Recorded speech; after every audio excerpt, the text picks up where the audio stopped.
At 17, my parents threw me out like broken trash because I was pregnant and refused to let them dictate my baby's fate. 24 years later, they stand at my door, begging me to save the family they erased me from. They have no idea what is truly destroying them is a secret buried beneath their charity house, hiding their sins for over 2 decades. The woman opening this door is no longer that abandoned girl. My name is Ruby Webb. I am 41 years old, and I build sanctuaries out of ruins. I am the founder of Harbor Frame Communities, a firm that breathes life into dead dirt.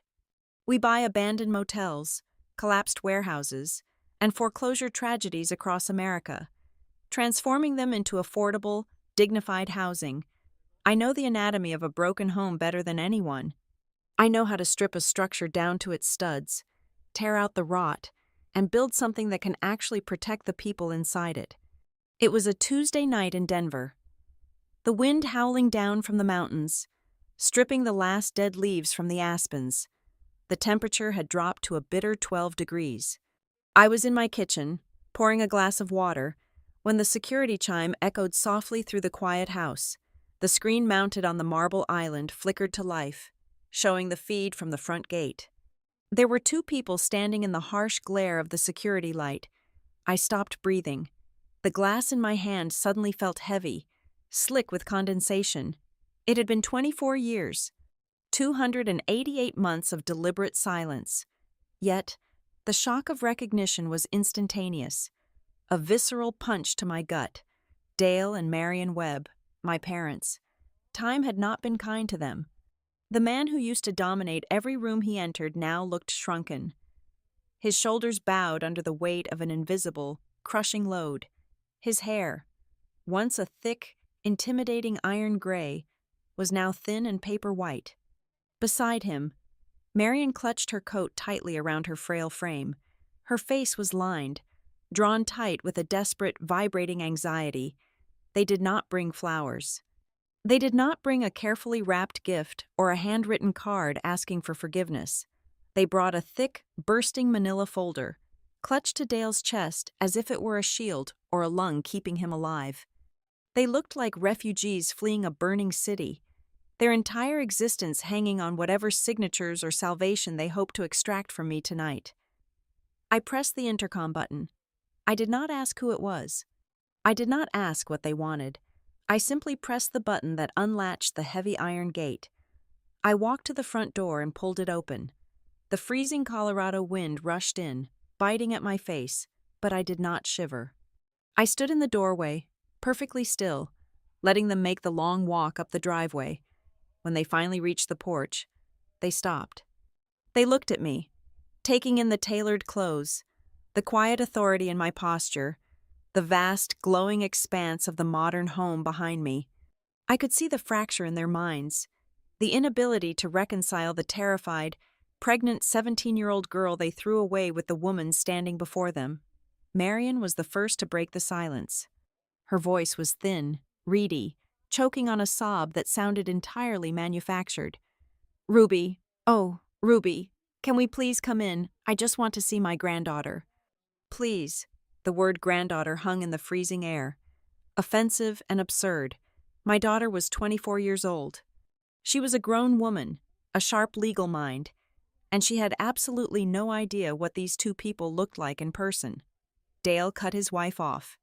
He did not have the patience for her emotional theater. The desperation radiating from him was a physical stench. "Ruby, we do not have time for this," he said, his voice grating and hurried. "We need to talk to you. You have to stop the property inspection tomorrow morning back home. If you do not stop it, everything will collapse." Just like that, the illusion shattered before it even fully formed. Any fleeting microscopic thought that they had spent the last 2 decades searching for their lost child vanished. They were not here for blood. They were not here for family. They were here because a scheduled corporate inspection was threatening something far more critical to them than a daughter. I stepped back and gestured for them to enter. I did not do this out of pity or a sudden softening of my heart. I let them in because I wanted to watch them bleed their panic onto my pristine floors. I wanted them to sit in a living room that cost more than they made in a decade, surrounded by the undeniable proof of my survival, and explain exactly why they were terrified. They stepped cautiously into the foyer. Marion kept her head on a swivel, her eyes darting across the vaulted ceilings, the original artwork, the sweeping floor-to-ceiling windows overlooking the city lights. I directed them to the living area and took a seat in a single armchair opposite the long leather sofa. They sat down together, stiff and awkward, still wearing their heavy coats. Dale cleared his throat. He tried to compose himself, attempting to resurrect the authoritative father figure he used to be. "Ruby, it is time we put the past behind us. We need to focus on healing this family. We are all older now, wiser. It is time to let things go." I did not respond. I just watched him. The silence was a weapon, and I let it press against him until he started to crack. As he rambled about moving forward and family bonds, his eyes betrayed him. They kept darting down to the thick folder resting on his knees. It was sealed with a heavy red stamp. He shifted his grip, and the folder slid slightly, revealing the bold black lettering printed across the top margin. I already knew what it said. I already knew exactly what property they were talking about. Just 3 weeks ago, Harbor Frame Communities had finalized a massive acquisition. We bought up an entire portfolio of distressed and overlapping commercial properties in Marlow County. It was an intricate, messy deal involving defaulted loans, convoluted zoning rights, and neglected structures. Among the 52 parcels of land in that portfolio was a sprawling, run-down estate that included an old annex building, several mortgaged residential lots, and the centerpiece of the entire deal, Mercy Mother Center. Dale thought he was talking to a stranger about a business arrangement. He had no idea that I was the one who signed the acquisition papers. He had no idea that the structural and legal inspection scheduled for tomorrow at 9 o'clock in the morning was ordered directly by me. "Ruby, you have to listen to me," Dale urged, leaning forward, the veneer of the caring father completely dissolving into naked panic. "You have connections now. You have money. You can make some calls. The structural engineers cannot go into the center tomorrow. You have to delay it. You have to get them to call it off indefinitely." "Why?" I asked. It was the first word I had spoken since they arrived. My voice was flat, devoid of any warmth or curiosity. Marion let out a sharp, pathetic wail. She covered her face with her trembling hands, her gold rings clinking against each other. When she looked up, her makeup was beginning to run, tracking dark lines down her wrinkled cheeks. "You do not understand, Ruby," Marion cried, her voice escalating into a hysterical pitch. "It is not just about the building. If the inspection happens, they will go down there. If the files in the basement are opened, we are entirely finished. We will lose everything, the town, the reputation, the house, everything. The basement, the files." The air in my living room suddenly felt entirely devoid of oxygen. The lavish surroundings, the city lights, the expensive leather beneath me, all of it dissolved into a blinding white flash. The polished floors faded, replaced by the memory of a scuffed linoleum hallway. The faint hum of my modern heating system was drowned out by the phantom sound of rain lashing against a cheap window pane. Marion's words did not just reveal a financial crime or a zoning violation. Her words were a violently sharp hook, sinking deep into my flesh, ripping me violently backward through time. Suddenly, I was not 41 years old anymore. I was not the wealthy, untouchable founder of Harbor Frame Communities. I was 17 again. I was standing in their suffocating, perfectly decorated suburban dining room. I could smell the roast beef cooling on the table. I could feel the terror gripping my throat, the nausea rising in my stomach, and the undeniable, terrifying fluttering of life deep inside my womb. I was back in the exact moment when the people sitting in front of me decided that their pregnant daughter was merely a problem that needed to be erased. The door I had spent 24 years locking tight was blasted wide open. 24 years ago, Bracken Hollow was the kind of town where the width of your front lawn dictated your moral standing in the community. In that suffocatingly green, perfectly manicured ecosystem, The Webb family was unquestioned royalty. We were the people who sat in the third row at church every Sunday, the ones who hosted the elaborate autumn bake sales, the ones whose names were engraved on heavy brass plaques at the local library. My parents wore their respectability like a tailored, impenetrable suit of armor. Behind the heavy oak doors of our home, however, the air was always brutally thin, heavy with the silent, constant demand to be absolutely perfect. Every smile was a performance, every family dinner a carefully rehearsed play. I was 17 years old. I spent my evenings locked in my bedroom, sketching floor plans on large sheets of graph paper, dreaming of architecture school in a big city. I calculated angles, roof pitches, and load-bearing walls as a way to mentally escape the sheer, crushing boredom of my reality. I wanted to build things that would last, things that were honest in their structure. Then the math of my life violently changed. I missed a cycle. Then a second one. The cheap plastic wand I bought at a gas station 2 towns over confirmed what my terrified, vibrating body already knew. I was pregnant. The father was Cole Barrett, a 19-year-old boy with grease permanently embedded under his fingernails who worked at the local independent auto shop. When I told him, sitting in the cab of his rusted pickup truck that smelled strongly of motor oil and cheap pine air freshener, he went completely pale. His hands shook as he gripped the steering wheel, his eyes darting frantically as if looking for an emergency exit. We were both paralyzed by fear. But even in that blinding, suffocating panic, sitting next to a boy who clearly wanted to run away, I felt a fierce, undeniable instinct taking root deep inside me. I was going to keep this baby. I was going to finish my senior year, get my high school diploma, find a job, and figure out how to survive. I spent 5 agonizing days preparing myself for the explosion at home. I rehearsed my apologies in the mirror. I braced myself for the screaming, the hysterical tears, the crushing weight of my mother's disappointment. I thought they would ground me until graduation, yell until their throats bled, maybe even drag me by the arm to the local pastor to beg for spiritual forgiveness. But I fundamentally believed that underneath all that religious fury and social embarrassment, they would still be my parents. I thought they would eventually protect me. I was entirely, devastatingly wrong. The night I finally gathered the courage to tell them, I walked quietly down the thick carpeted hallway toward the formal dining room. The house was perfectly still, save for the low, intense murmur of their voices coming from Dale's study. I stopped outside the partially open door, my hand hovering nervously over the cold brass knob. They were not talking about my college applications or the upcoming country club dues. They were talking about me, or rather, they were talking about the biological problem currently gestating inside my stomach. They had found the crumpled ultrasound clinic receipt I had stupidly left in the pocket of my winter coat. There was no weeping. There was no heartbroken wailing from my mother mourning the loss of her little girl's innocence.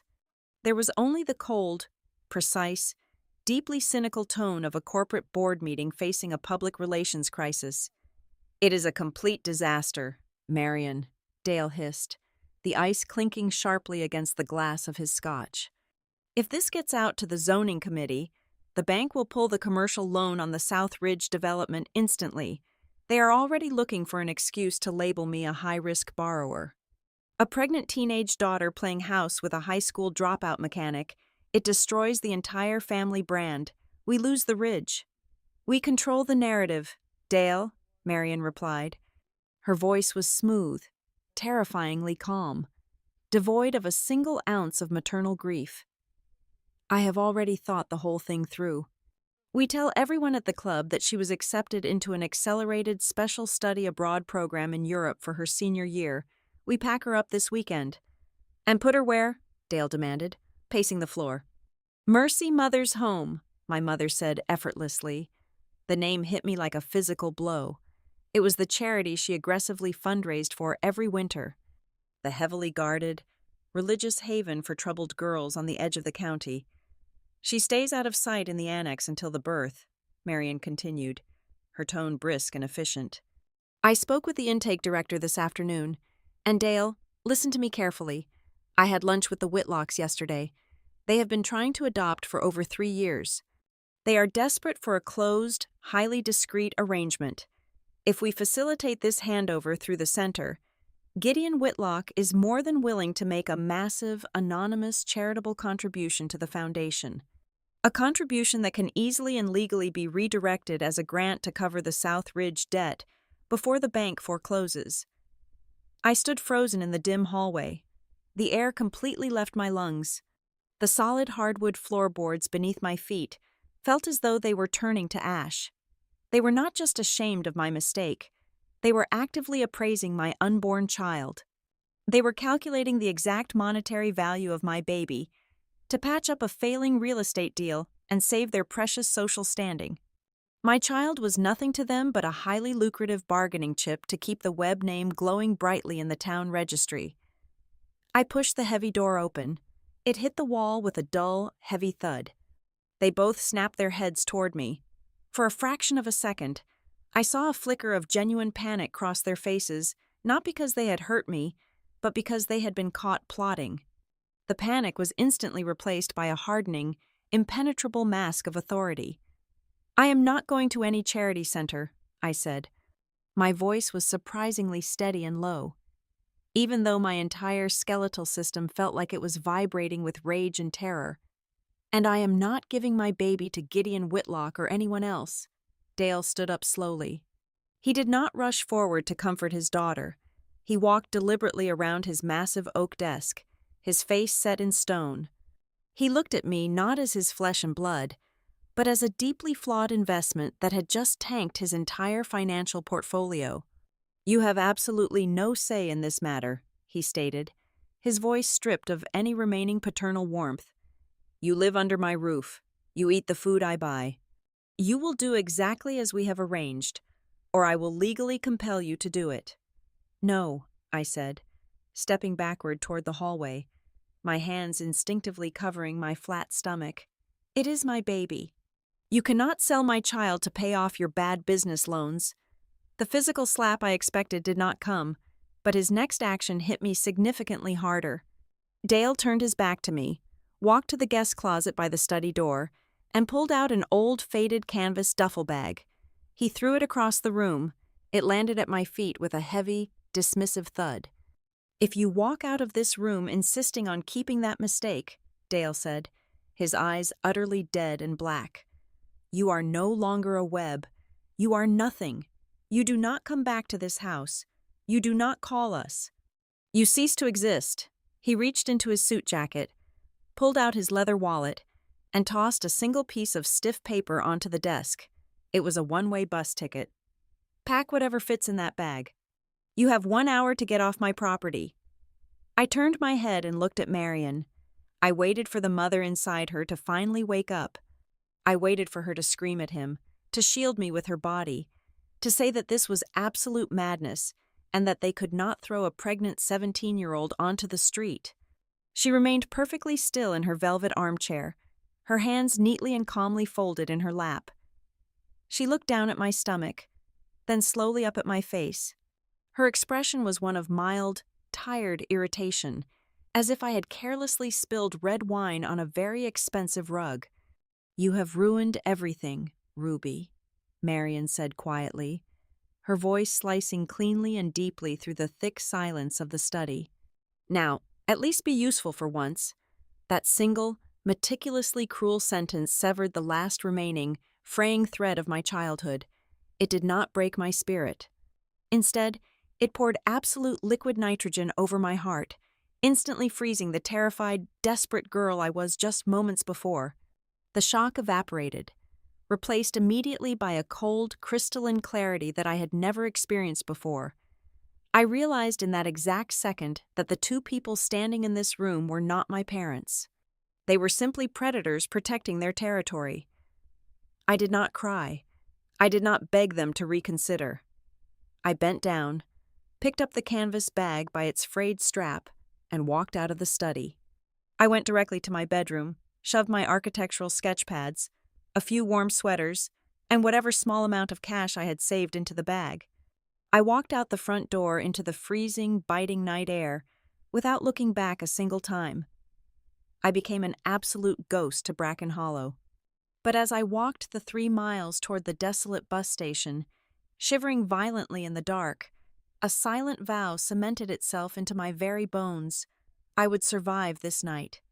I would build a fortress so high, so fortified, and so strong that neither Dale nor Marion Webb would ever, for the rest of their miserable lives, be able to touch me or my child again. The air on that cross-country bus tasted intensely of stale cigarette smoke, sour diesel fuel, and industrial bleach. I sat in a cramped window seat near the rear wheels, my arms wrapped desperately around the faded canvas duffel bag, as if it were the only thing anchoring me to the earth. Every rotation of the heavy tires over the cracked asphalt sent a violent shudder up my spine, exacerbating the relentless, churning nausea twisting in my stomach. I watched the black, empty landscape of the midnight highway roll past the smeared glass, mile after endless mile, putting vast physical distance between myself and the manicured town that had just erased my existence. I was 17 years old, terrified, and violently ill, operating entirely on the adrenaline of the expelled. We hit the Texas Panhandle just before dawn. The bus wheezed to a halt at a massive, sprawling truck stop in Amarillo. I stepped off the metal stairs and onto the oil-stained concrete, and the brutal, dry wind of the high plains immediately bit through my thin cotton sweater. The sheer vastness of the open sky above me was dizzying. My legs, cramped from hours of sitting, simply gave out. I stumbled forward, my vision going rapidly black at the edges, and collapsed against the side of a rusted trash barrel near the commercial fuel pumps. I woke up a short time later to the overwhelming smell of burnt coffee and frying bacon. I was sitting upright in a cracked vinyl booth inside a diner that looked like it had not been updated or thoroughly cleaned since 1978. Across the sticky table sat Odessa Quinn. She was a woman carved out of weathered wood and raw grit. Her hair was dyed a harsh, brassy blonde that showed an inch of dark roots, and a lit, unfiltered cigarette was permanently pinched between her heavily calloused fingers. Odessa owned this neon-lit purgatory. It was a dual-operation establishment that served heavy, grease-laden meals to exhausted truck drivers in the front, and managed an independent freight dispatching service out of a cramped, smoke-filled office in the back. Odessa did not ask for my tragic backstory.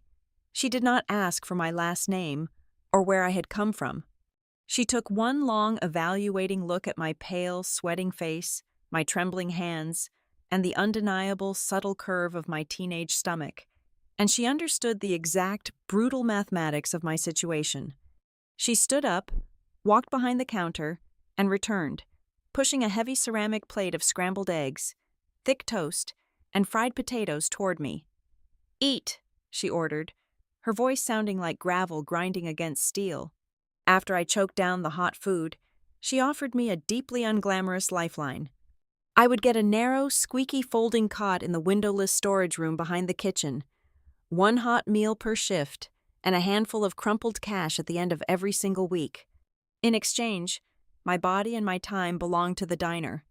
I would sweep the floors, wipe down the tables with harsh chemicals, scrub the industrial grills until my knuckles bled, launder the greasy mechanic towels, and answer the chaotic, constantly ringing telephones in the dispatch office.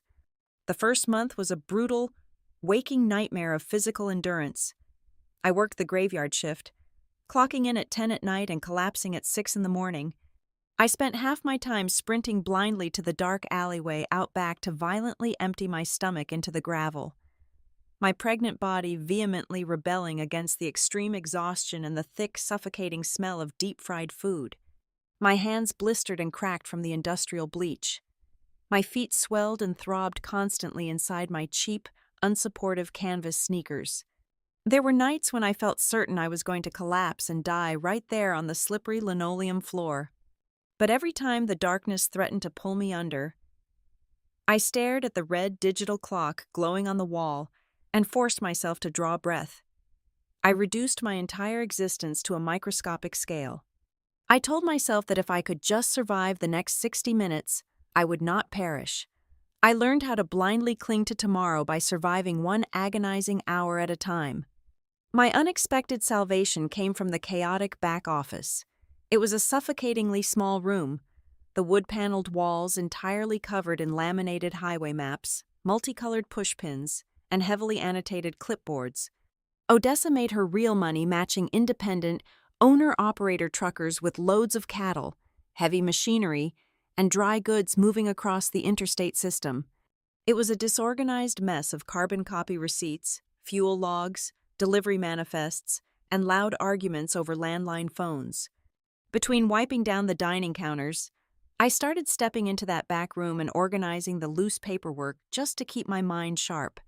I began looking closely at the mileage charts, the fluctuating diesel fuel prices, the state weight limits, and the strict delivery deadlines.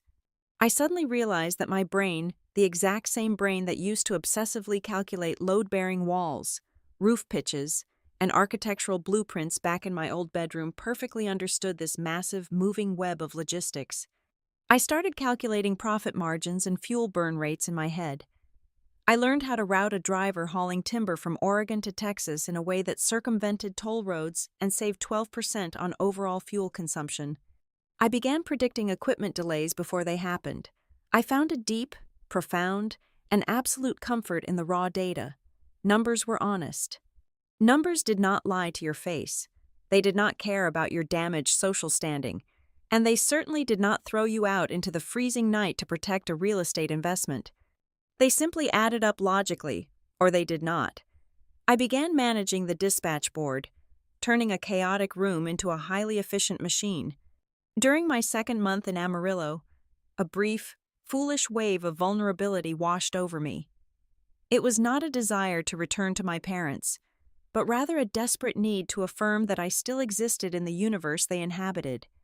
I bought a single postage stamp and a plain white envelope from a convenience store. I wrote a letter to Dale and Marion Webb. I did not ask for a single dollar. I did not beg for their forgiveness, and I absolutely did not apologize for breathing.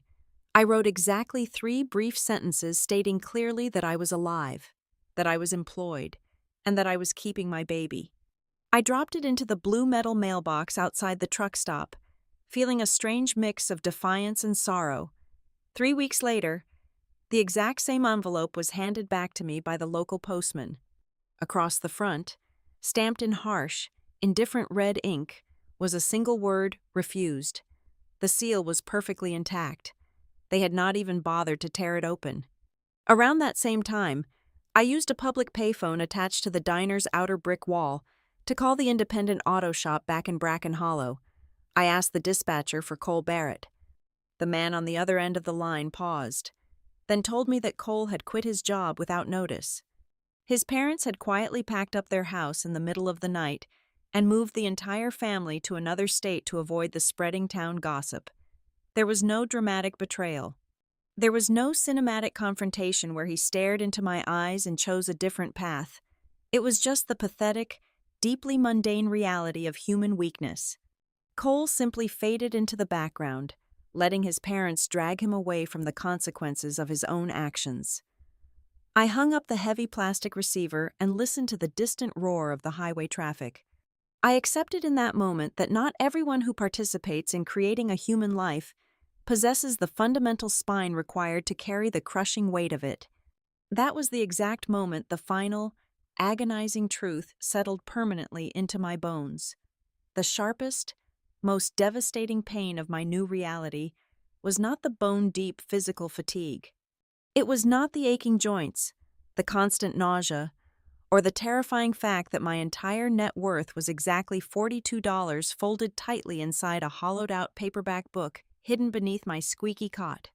The true, terrifying agony was the absolute realization that I had absolutely nowhere left to go. The bridge behind me was completely incinerated.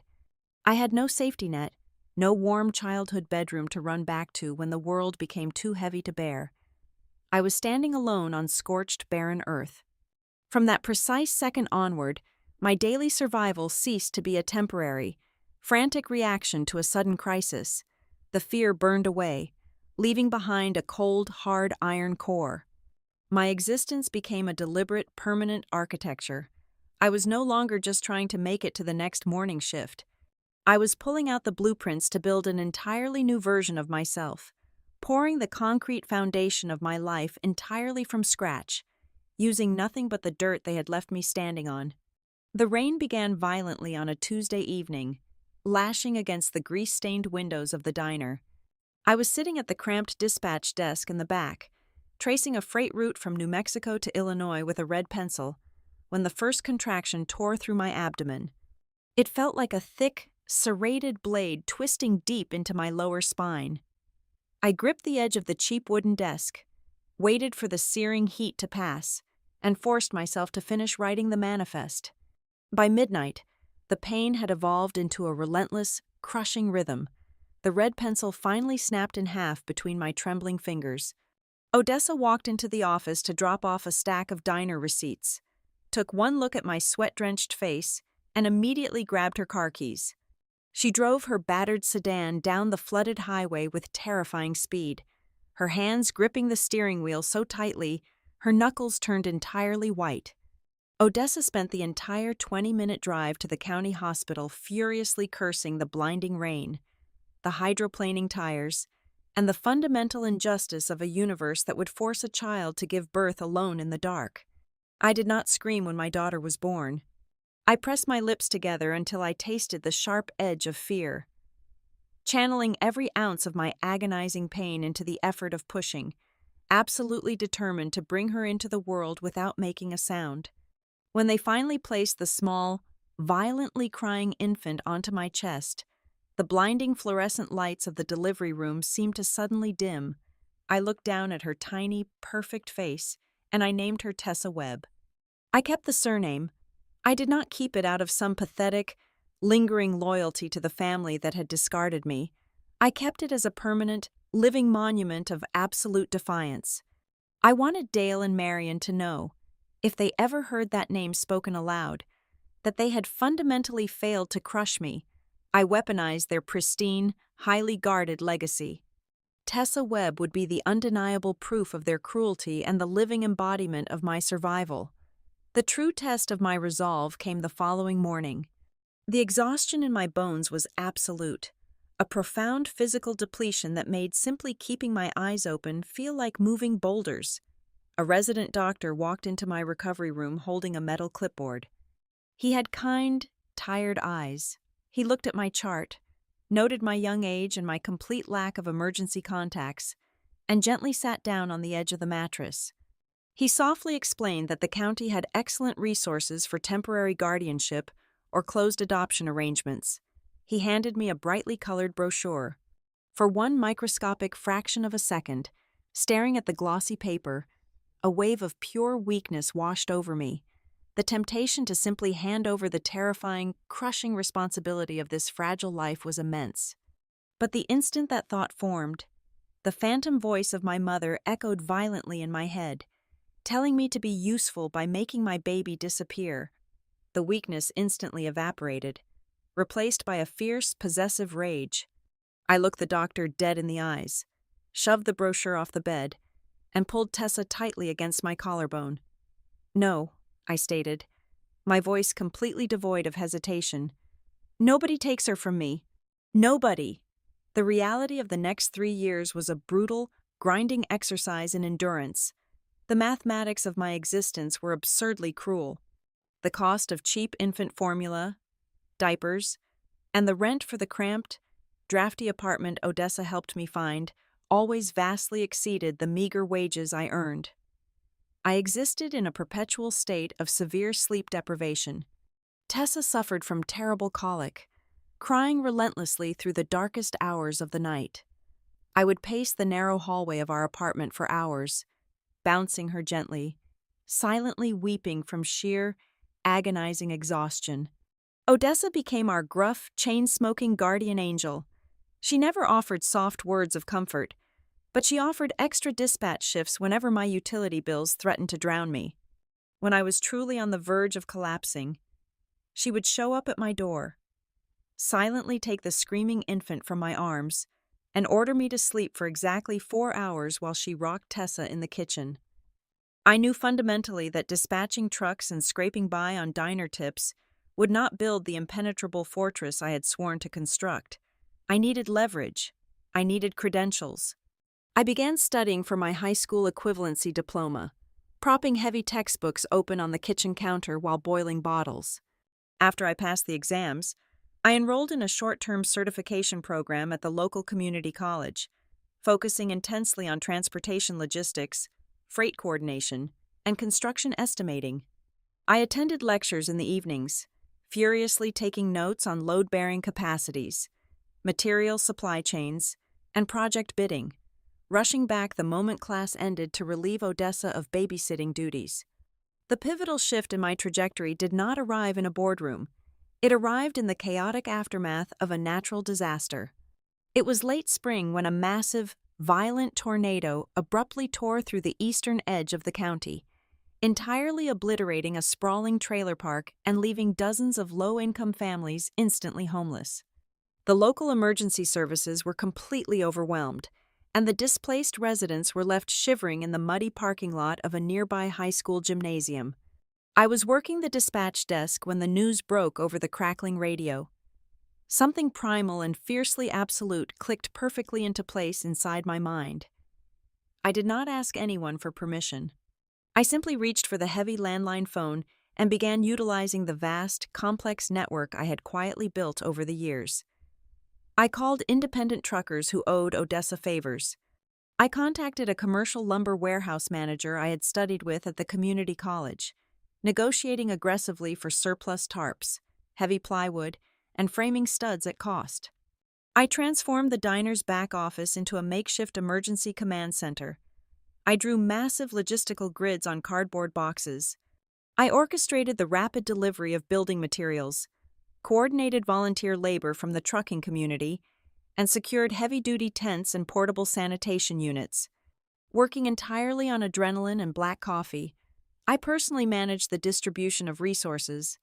Within exactly 48 hours of the storm touching down, I had successfully established a structured, weatherproof, and secure temporary housing camp for over 30 devastated families.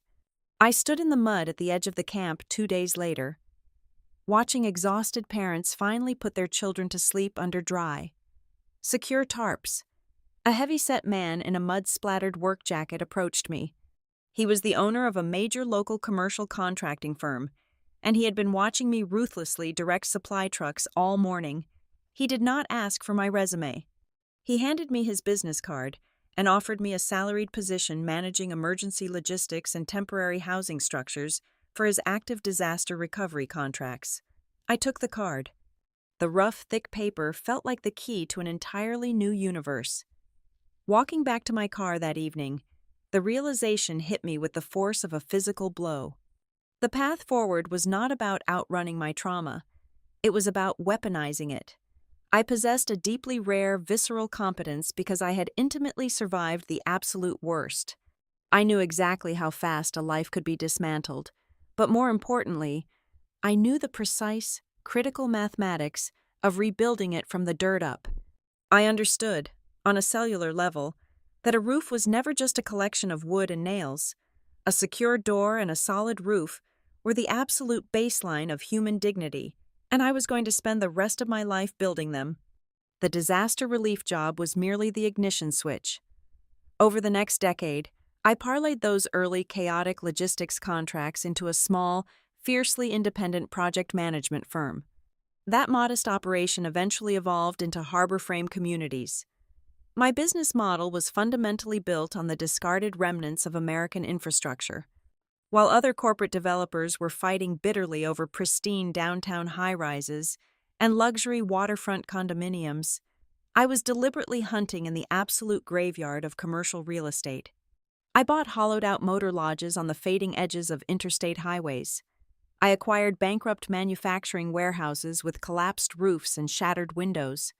I targeted dead structures that conventional banks had written off as permanent, unsalvageable losses, and I stripped them down to their iron bones.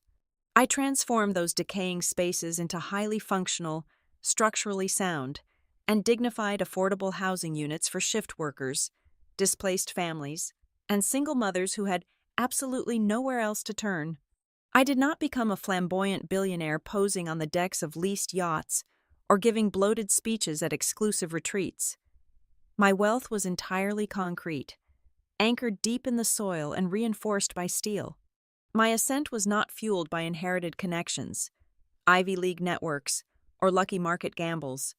It was built on a cold, relentless, and almost pathological discipline. I operated with an absolute refusal to ever be financially or emotionally vulnerable again. I negotiated construction contracts with the precision of a surgeon holding a scalpel. I could walk onto a flooded job site, glance at a cracked foundation, and instantly calculate the exact cost of remediation down to the final dollar. My obsession with total self-reliance bordered on a clinical diagnosis. I refused outside venture capital because I fundamentally refused to let anyone hold a financial leash around my neck. Every single brick I laid was a physical barrier between myself and the powerless, terrified girl I used to be. I did not raise my daughter in a sterile, sheltered bubble of unearned privilege. Tessa grew up breathing drywall dust and tracing architectural blueprints with her crayons on the hoods of heavy-duty pickup trucks. She possessed an innate, razor-sharp intelligence and a spine made of absolute titanium. As she grew older, she did not rebel against my harsh world. She entirely mastered it. She eventually went to law school, specializing specifically in urban planning, zoning compliance, and complex commercial property acquisitions. We functioned not just as mother and daughter, but as an impenetrable, highly synchronized unit. There was a profound, unspoken trust between us. However, despite our deep closeness, I fiercely guarded the agonizing details of my past. I told her the basic geographic facts of my departure from my hometown, but I deliberately withheld the toxic, humiliating specifics of the night my parents discarded me. I completely refused to let the poison of the Webb family seep into the clean, bright foundation of her life. I kept the past securely locked away, save for 3 distinct items. Inside a heavy steel safe hidden in my home office, resting beneath stacks of corporate deeds and commercial insurance policies, were the only physical remnants of my former life. The first was the single, one-way bus ticket Dale had thrown at me across his mahogany desk. The second was the half-torn informational brochure for the Mercy Mother's Home, a chilling reminder of the social cage Marion had meticulously prepared for me. The third was the small, intricately braided thread bracelet Odessa Quinn had made for Tessa on the exact day she was born. I kept those 3 items not out of a sense of pathetic nostalgia, but as crucial grounding artifacts. They were my permanent moral compass.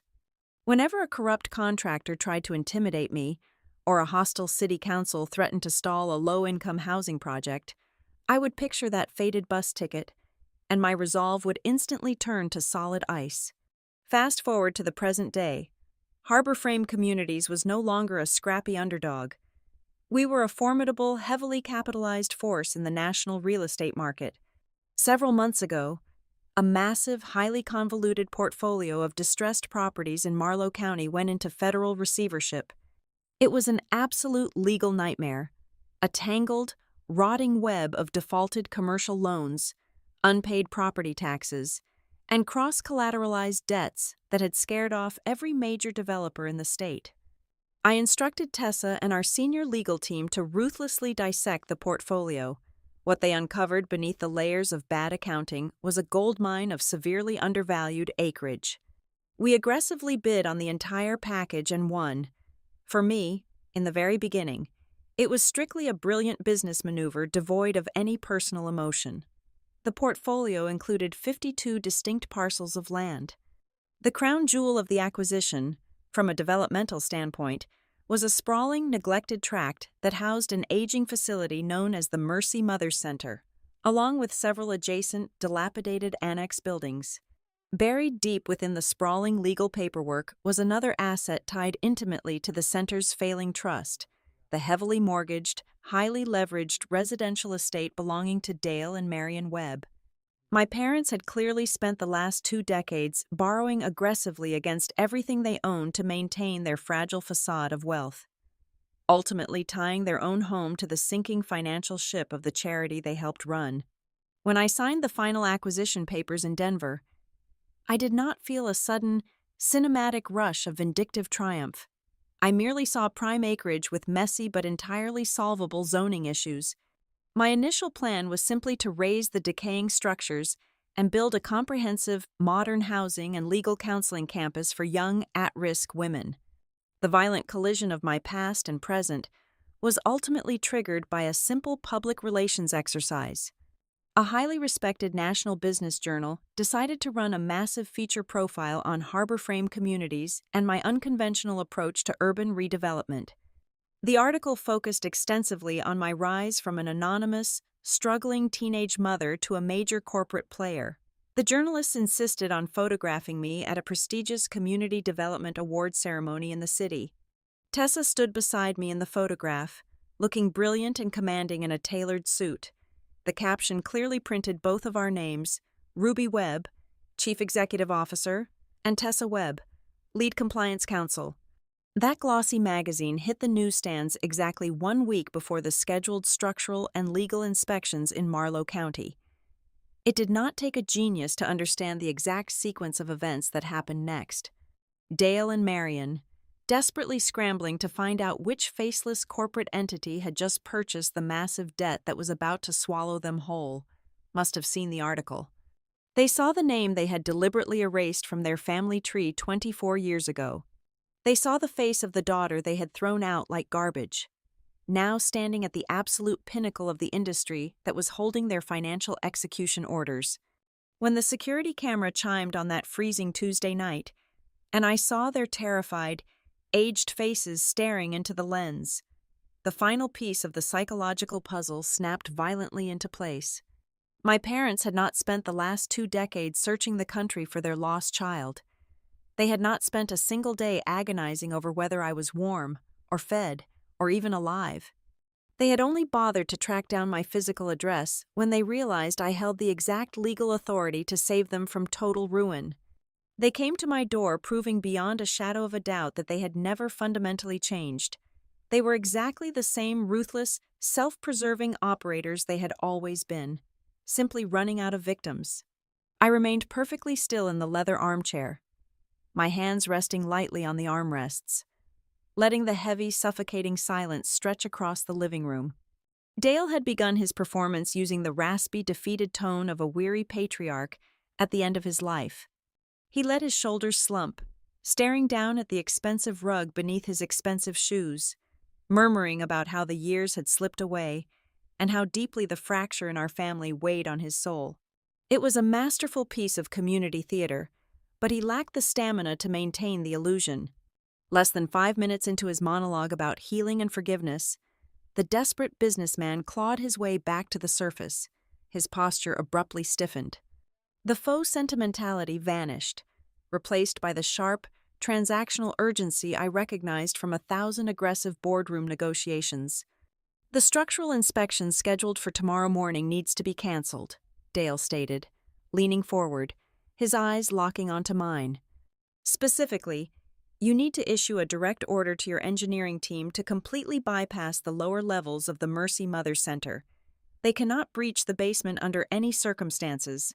We need that area permanently sealed and legally protected."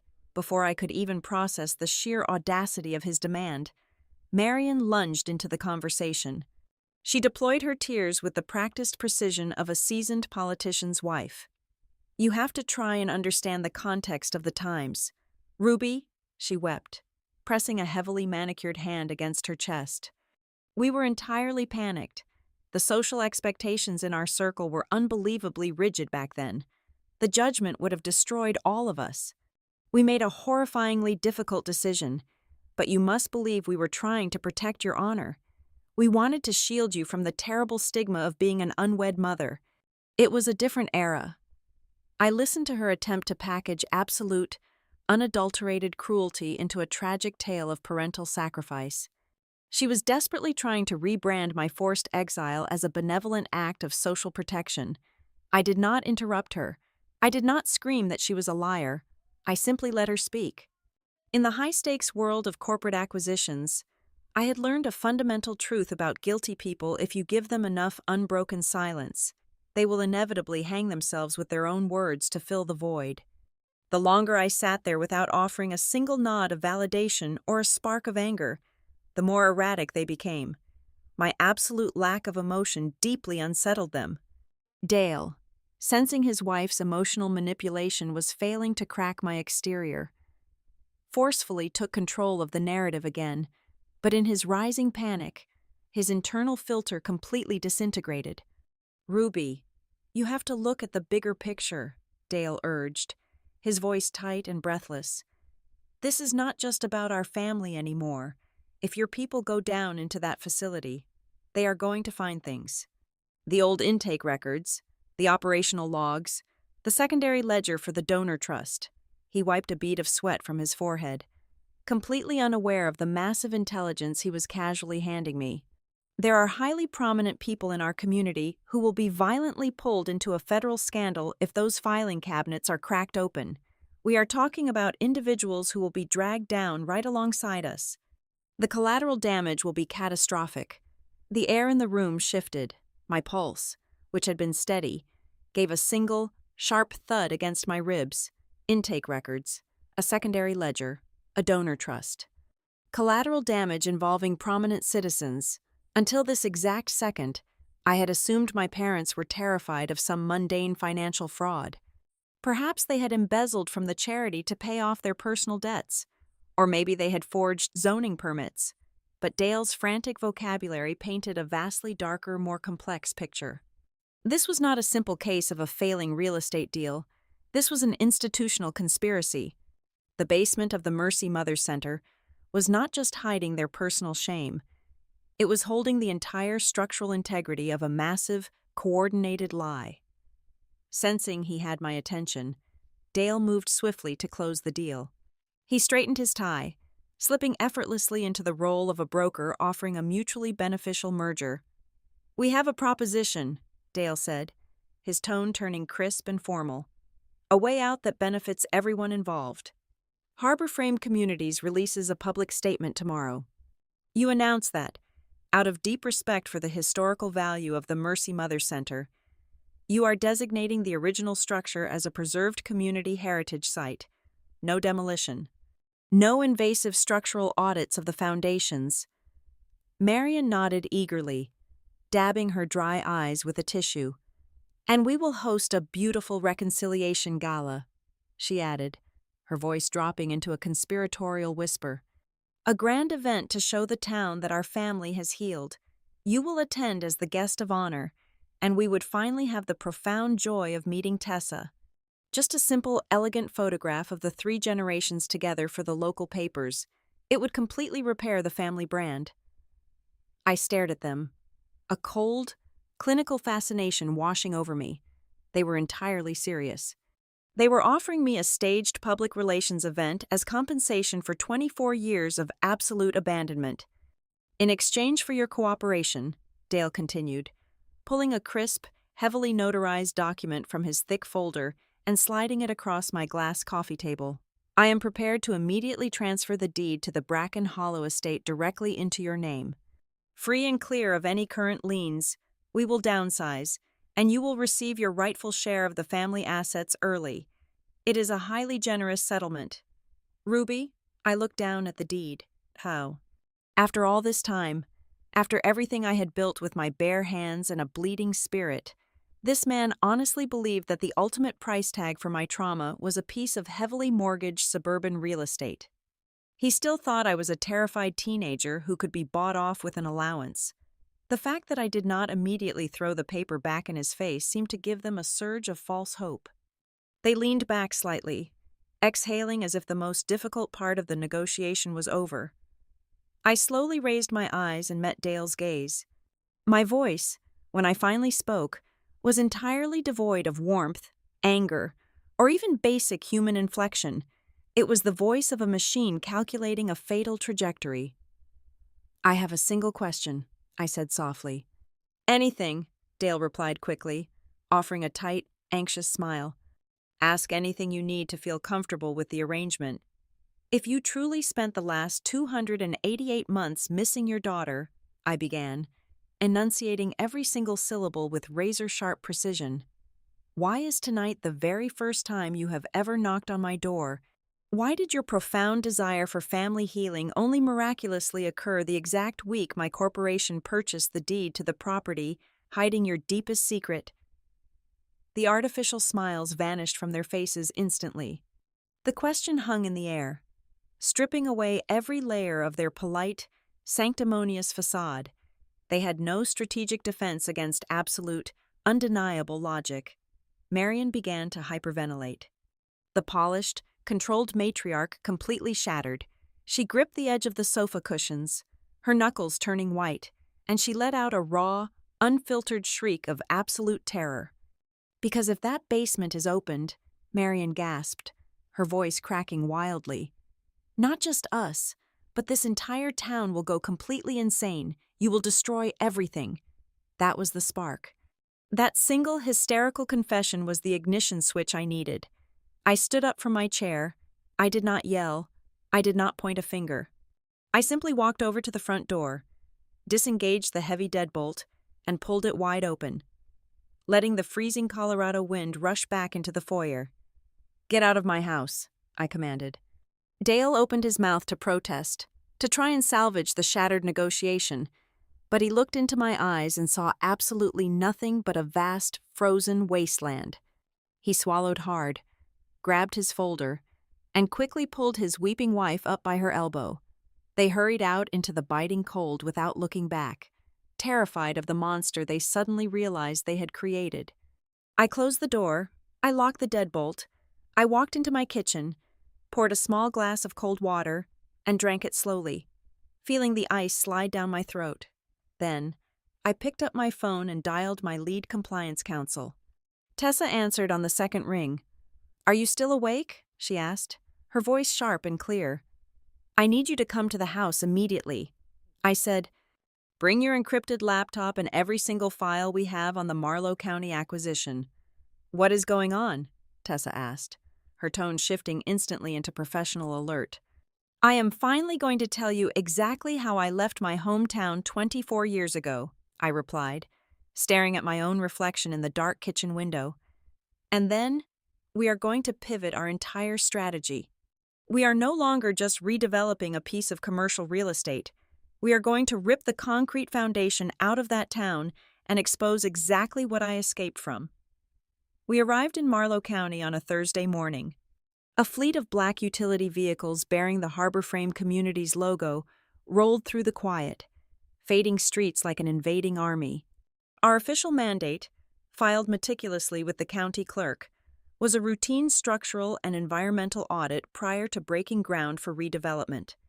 My private mandate, however, was to surgically dissect the rotting corpse of my parents' legacy.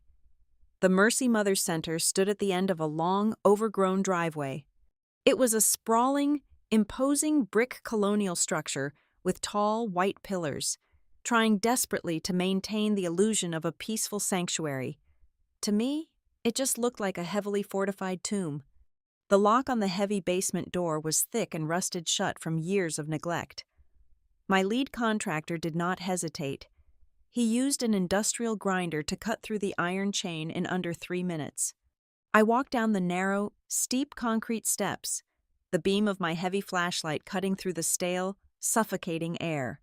Tessa walked right beside me, holding a reinforced metal briefcase containing her portable document scanners and encrypted hard drives. I had mentally braced myself for something visually horrific. I expected mold on the walls, iron locks, or a gothic nightmare matching the sheer cruelty I knew existed here. But the true paralyzing terror of the basement was its absolute, clinical banality. It was not a dungeon. It was a pristine corporate archive. Row upon row of immaculate beige steel filing cabinets lined the concrete walls, stretching deep into the shadows. The fluorescent lights overhead buzzed and flickered to life, illuminating thousands of carefully labeled manila folders. There were meticulously maintained intake logs, neatly typed donor registries, template gratitude letters with blank spaces left for authorized signatures, and heavily detailed daily counseling schedules. The floor was swept clean, It was an incredibly efficient, highly organized administrative machine perfectly disguised under the warm, unimpeachable cloak of a religious charity. Tessa and I put on blue latex gloves and began pulling the heavy metal drawers open. We spent hours in total silence, the only sound the rustling of dry paper and the mechanical whir of the portable scanner. The deeper we dug into the paper trail, the colder the subterranean room felt. The charity was an absolute hollow front. A secondary, locked leather ledger hidden beneath a stack of mundane maintenance receipts revealed the true, dark mechanics of their business model. Mercy Mothers operated as a highly lucrative shadow brokerage firm. It was a discreet, unregulated bridge seamlessly connecting wealthy, prominent families who wanted a quiet, untraceable infant with terrified young women who had been systematically stripped of their voices and their agency. It took me exactly 4 hours to locate my own ghost in the archives. It was filed under a complex numerical code. Not my actual name, but the recorded intake date matched the exact week of my exile. I pulled the thick folder from the tightly packed drawer and laid it open on a rusted metal folding table. There, perfectly preserved inside clear plastic sleeves, were the stolen blueprints of my unborn child. I found a copy of my very first ultrasound, my stolen medical charts from the local clinic, and a highly detailed, legally binding draft agreement for a closed placement. The intended recipients of my daughter were listed clearly in bold ink, Gideon and Elise Whitlock. But it was the attached financial addendum that made the blood freeze solid in my veins. It outlined a pledged charitable contribution to the foundation, scheduled to be paid in 3 distinct, massive installments. I stared at the final, total figure written at the bottom of the page. It was a highly specific, vastly uneven number, hundreds of thousands of dollars, calculated down to the exact cent. I recognized that specific number immediately.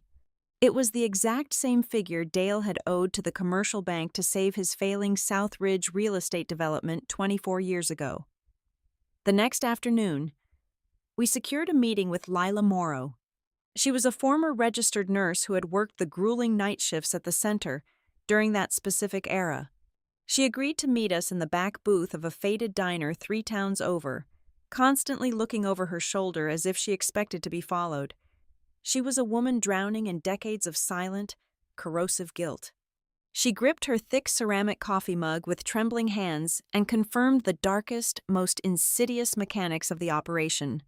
"Nobody ever laid a finger on those girls," Lila whispered, her voice cracking with suppressed emotion.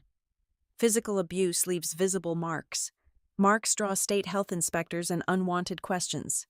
The violence we inflicted was entirely inside their heads."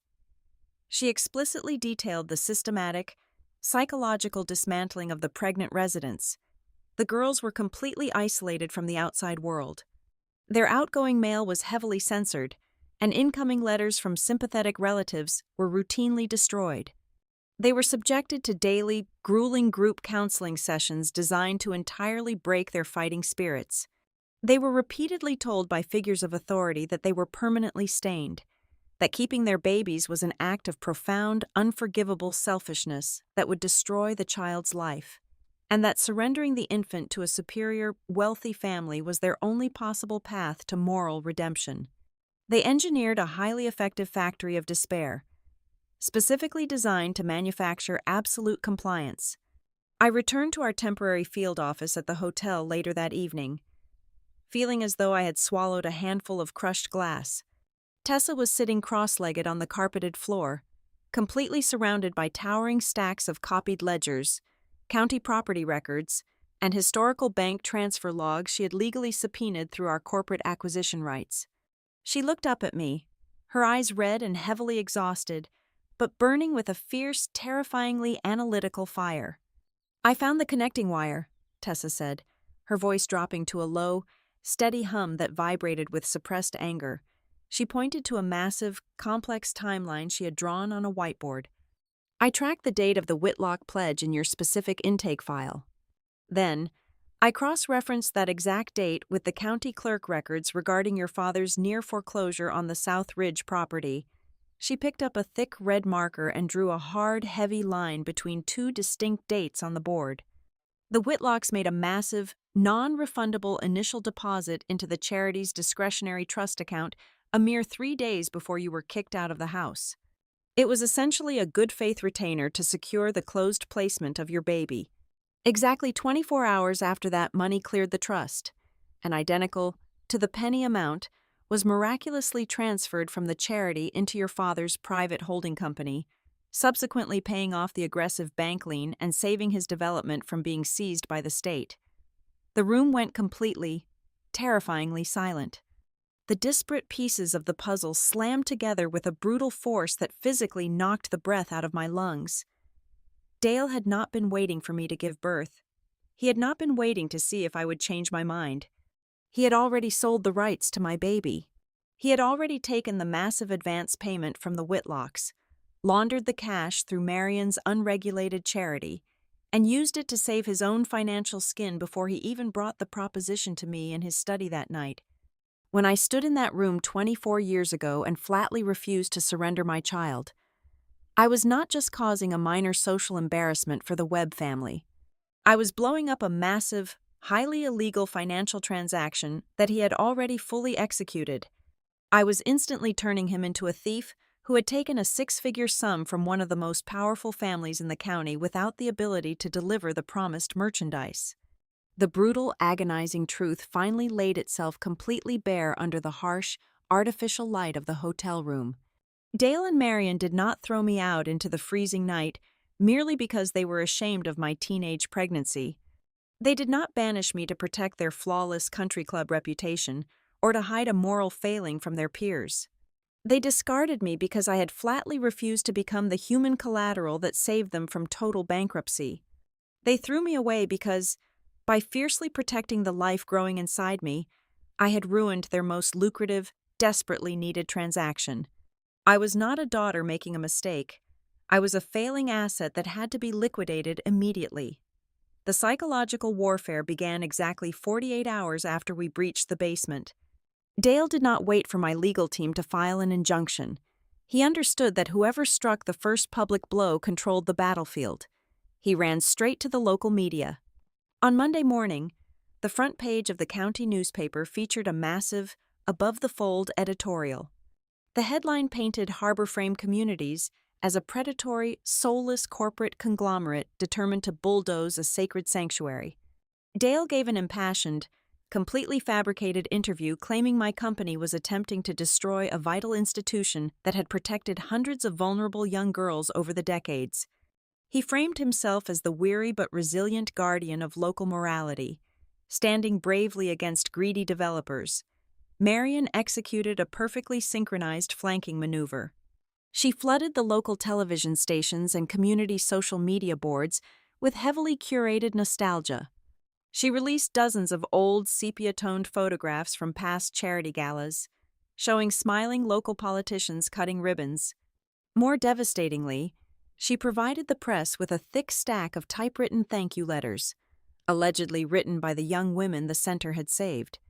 The local news anchors read these letters aloud on the evening broadcasts, their voices dripping with manufactured sympathy. The narrative transformed the facility into an untouchable beacon of civic virtue. The town of Bracken Hollow, entirely ignorant of the rot beneath the floorboards, aggressively rallied behind my parents. The atmosphere grew instantly toxic. My personal cell phone, a number I had kept private for years, suddenly began vibrating incessantly with unsolicited messages. People I had attended high school with, people who had not spoken a single word to me in 24 years, suddenly felt emboldened to cast judgment. They sent me mocking, venomous texts. They accused me of returning as a bitter, ungrateful outsider obsessed with taking petty revenge on the wonderful community that had raised me. In the span of a single weekend, the sophisticated public relations campaign completely inverted the truth. I was no longer the desperate teenager they had thrown into the freezing street. I was the cold, vindictive villain returning to destroy their peaceful lives. The pressure was incredibly suffocating. It felt like being trapped in a burning room with no visible exits. We were completely surrounded by a hostile public, but they fundamentally underestimated the sheer analytical brilliance of the daughter I had raised. Tessa and I barricaded ourselves in the main conference room of our hotel suite. While the local news droned on in the background, Tessa sat on the floor, surrounded by printed copies of every single thank you letter Marion had proudly released to the media.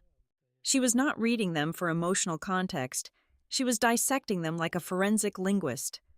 Around 2 o'clock in the morning, Tessa suddenly dropped her red pen and looked up at me. A sharp, dangerous smile spread across her tired face. She had found the structural flaw in Marion's grand illusion. Tessa arranged 12 different letters across the glass coffee table. They were dated across a span of 15 years, supposedly written by 12 entirely different young women from various backgrounds. But Tessa pointed out the undeniable, glaring discrepancies. Every single one of those 12 letters contained the exact same peculiar grammatical errors. They all misused the identical semicolon structure. They all featured the exact same highly specific, outdated vocabulary words, praising the specific grace of the facility directors. Furthermore, when Tessa cross-referenced the signatures on the bottom of the pages with county voter registration records and public property deeds, the handwriting was an absolute mismatch. Marion had not just exaggerated the charity's success. She had literally sat behind a typewriter in her quiet suburban home, decades ago, and methodically forged a massive portion of the institution's saved history. The letters were a complete fabrication, specifically designed to create a paper shield against any future scrutiny. Despite this massive discovery, the external pressure continued to mount. By Wednesday, the board of directors at Harborframe called an emergency telephone conference from our headquarters in Denver. The chairman was in a state of sheer panic. The negative press from Marlow County was beginning to bleed into our national reputation. Investors were getting incredibly nervous about the escalating public relations disaster. The board explicitly demanded that I quietly withdraw our redevelopment proposal, spin off the controversial charity parcel to a neutral third party, and salvage the broader commercial acquisition before our stock price suffered a permanent hit. I stood by the window of the hotel room, looking out over the dark, sprawling canopy of the town that had discarded me. I held the phone to my ear and delivered my answer with absolute freezing clarity. I told the board that for my entire professional career, I had built safe, dignified homes for people who had been broken by the world. I completely refused to let my corporation construct its next major achievement on top of a concrete foundation built from stolen children and shattered women. I informed the chairman that I would personally underwrite the financial risk of the entire county acquisition with my private assets. But we were absolutely not retreating. I hung up the phone before he could argue. For the very first time in my life, I chose to risk my entire empire rather than take a single step backward. If my parents wanted a public war, I needed heavy artillery. I picked up my phone and dialed a number in Texas. Odessa Quinn was well into her late 70s now, but her mind remained as sharp as broken glass. When I explained the situation, she did not ask a single question about logistics or expenses. She simply told me she was packing a bag. She arrived in Marlow County 2 days later, her brassy blonde hair now completely white, smelling faintly of unfiltered smoke and cheap coffee. She did not come just as my old boss or my friend. Odessa came as the living, breathing, irrefutable witness to the absolute terror of my exile. She was the one who had caught me when I fell from grace, and she was prepared to stand in front of any camera and testify exactly how broken I was when my family threw me away. Then, the most unexpected breakthrough materialized. Tessa's relentless, aggressive legal pressure on the old trust records finally broke the dam. The prominent couple listed on my original intake files, Gideon and Elise Whitlock, unexpectedly reached out to our legal team. They agreed to a highly discreet meeting in a neighboring city. They were elderly now, their wealth unable to mask the deep, corrosive weight of their past decisions. Sitting across from me in a quiet, dimly lit restaurant, Elise broke down in tears. They confessed that 24 years ago, they truly believed they were doing a righteous thing. My parents had sold them a beautiful, sanitized narrative about providing a loving home for a child that an unfit teenager could not handle. But over the passing decades, the whispers within their elite social circles had reached them. They slowly realized the horrifying level of coercion involved. They eventually understood that the charity was not a sanctuary, but a high-pressure procurement ring that systematically manipulated desperate girls into surrendering their infants for massive financial donations. The guilt had haunted them for a quarter of a century. They formally agreed to sign sworn affidavits and stand with me. The final pieces were locked firmly into place. I now held the forged letters, the financial ledgers, the living witness of my survival, and the sworn confessions of the buyers. The only remaining question was how to deliver the fatal blow. The town was buzzing with anticipation for the upcoming weekend. The center was scheduled to host a massive, highly publicized 25th anniversary gala at the Municipal Civic Auditorium. The event was deliberately designed to culminate in an emergency town council vote granting the property permanent historical preservation status, effectively locking my bulldozers out forever. My legal team advised me to hold a press conference the morning of the gala to preempt their narrative. I immediately rejected the idea. Leaking documents from the sidelines would only result in a messy, protracted media debate. Dale and Marion had built a spectacular, glittering stage to celebrate their own lies. I was not going to fight them through reporters or corporate proxies. I decided right then and there I was going to put on a formal dress. I was going to take my daughter, my witness, and the Whitlocks, and I was going to walk directly through the front doors of their triumphant celebration. I was going to step onto the exact stage they had built to save themselves, and I was going to pull the heavy velvet curtain down with my own two hands.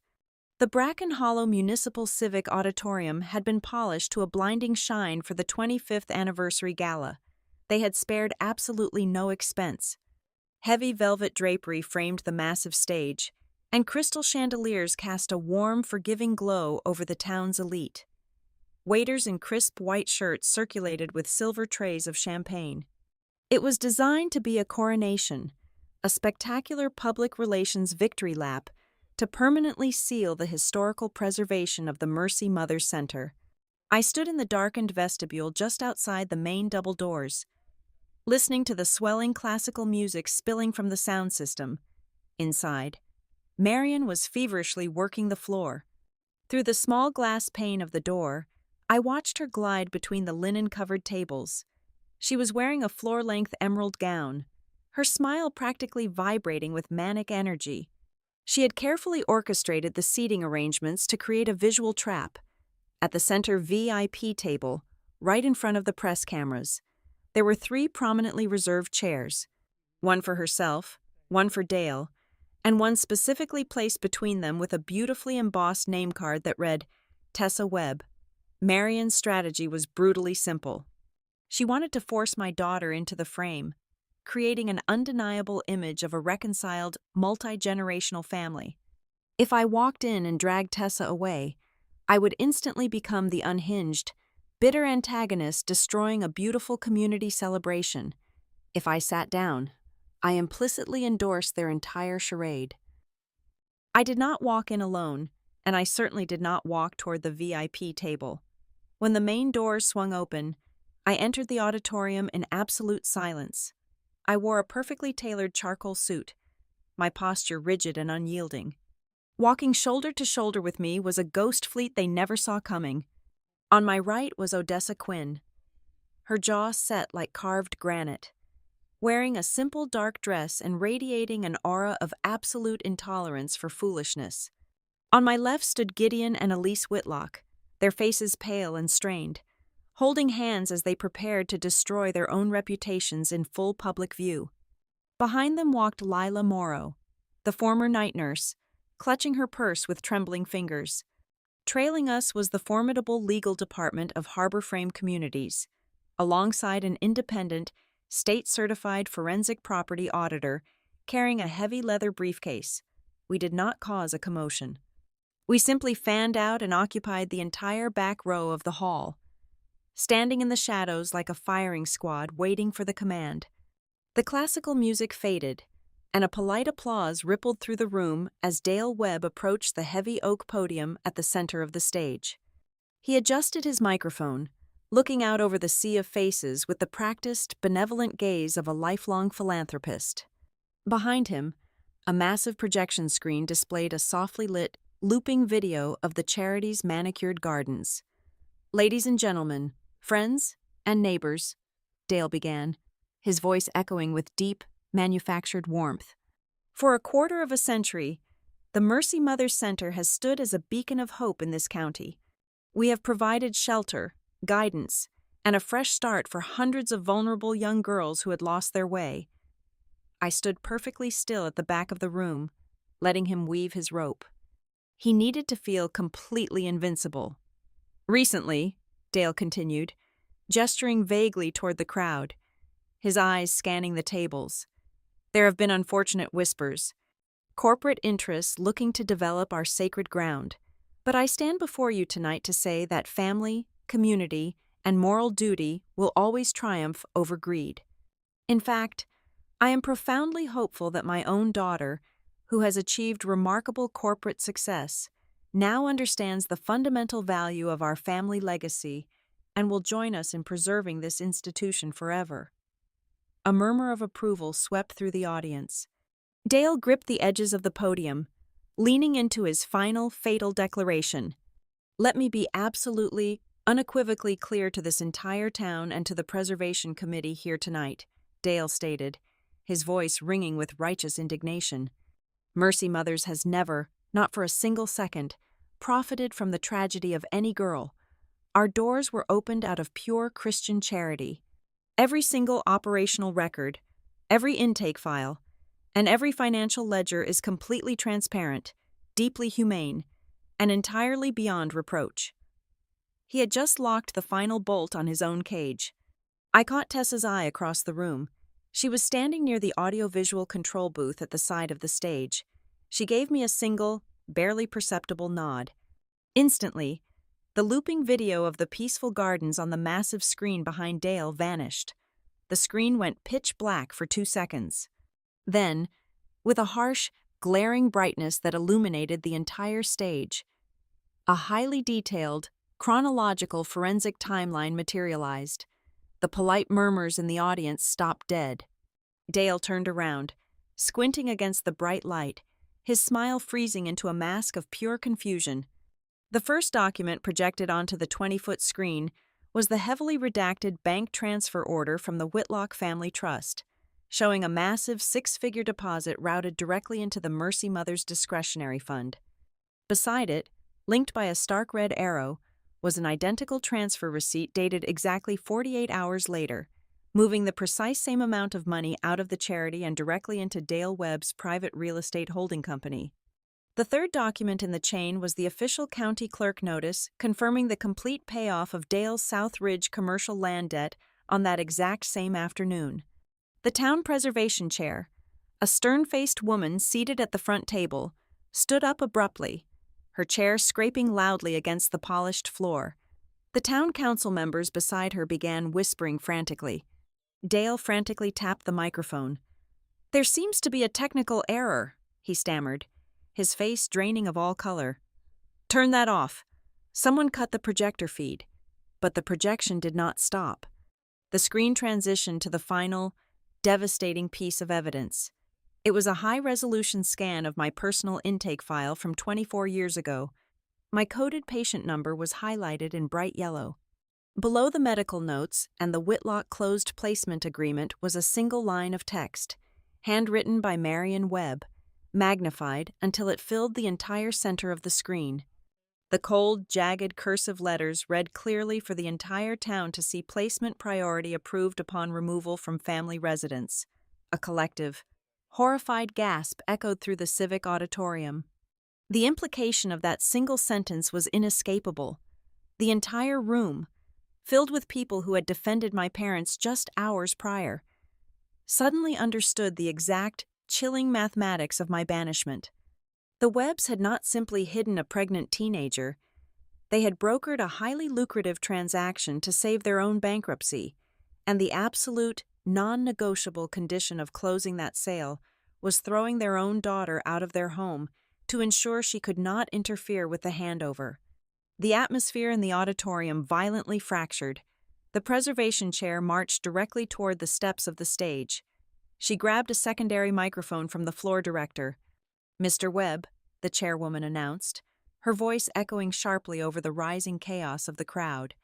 "As the official moderator of this assembly, I am immediately suspending this gala.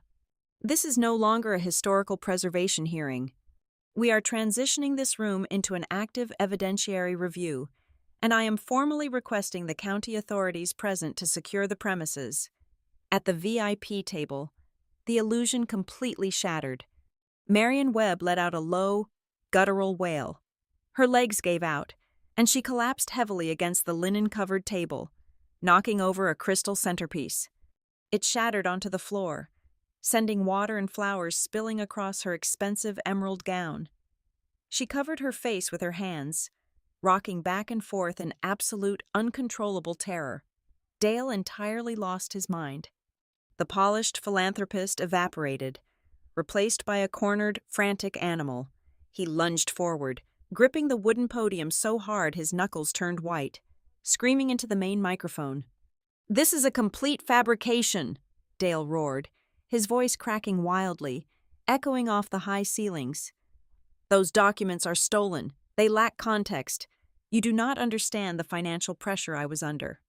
We were losing everything." He did not realize what he was saying. In his blind panic to justify his actions, he had just publicly corroborated the timeline on the screen. He had just confessed into a live microphone that the financial pressure was the driving force behind the charity's operations.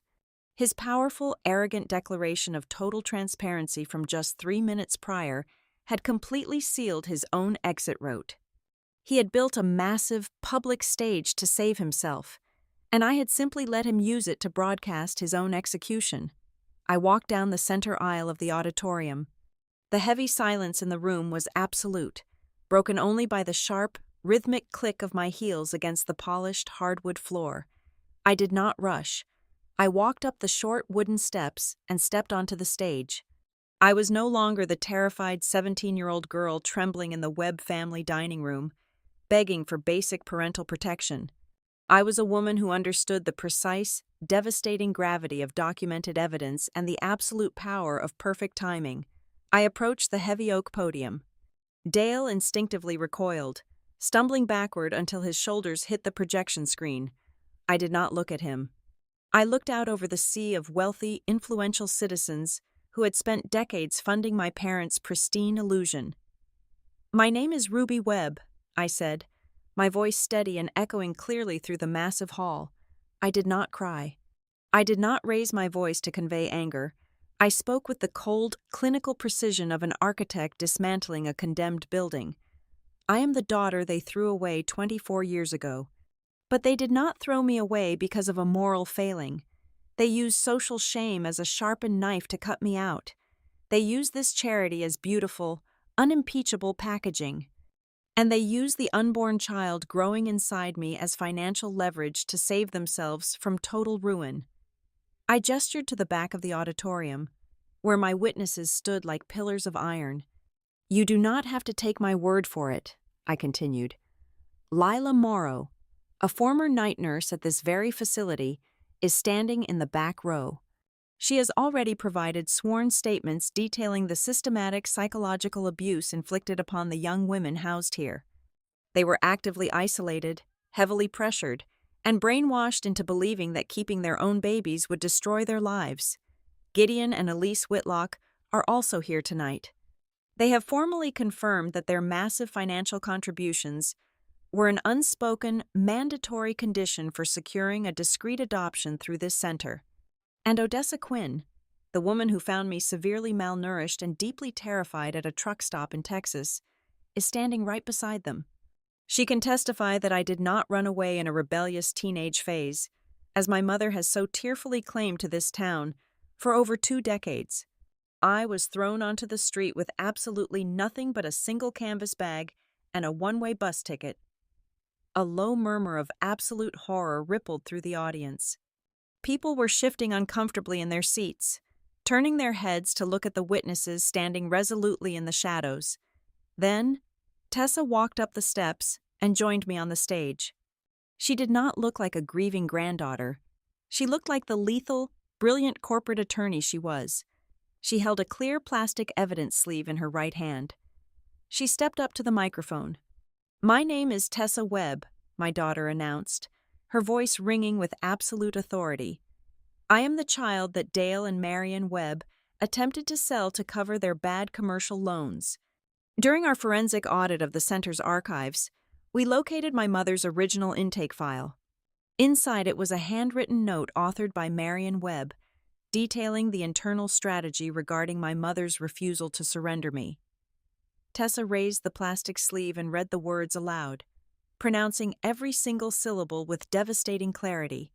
"If she does not cooperate, get rid of her before she ruins the deal."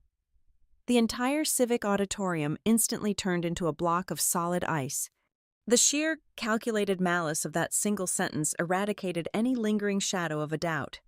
It violently murdered every possible excuse, every claim of parental panic, and every pathetic plea for understanding that Dale and Marion had ever manufactured. There was no misunderstanding. It was a cold-blooded business directive. Dale completely lost the final remnants of his sanity. He lunged forward from the back of the stage, his face flushed a dangerous, deep purple. He grabbed the side of the wooden podium, his eyes wide and frantic. "I did what I had to do," Dale screamed, spittle flying from his lips, his voice entirely raw. "We were drowning in debt.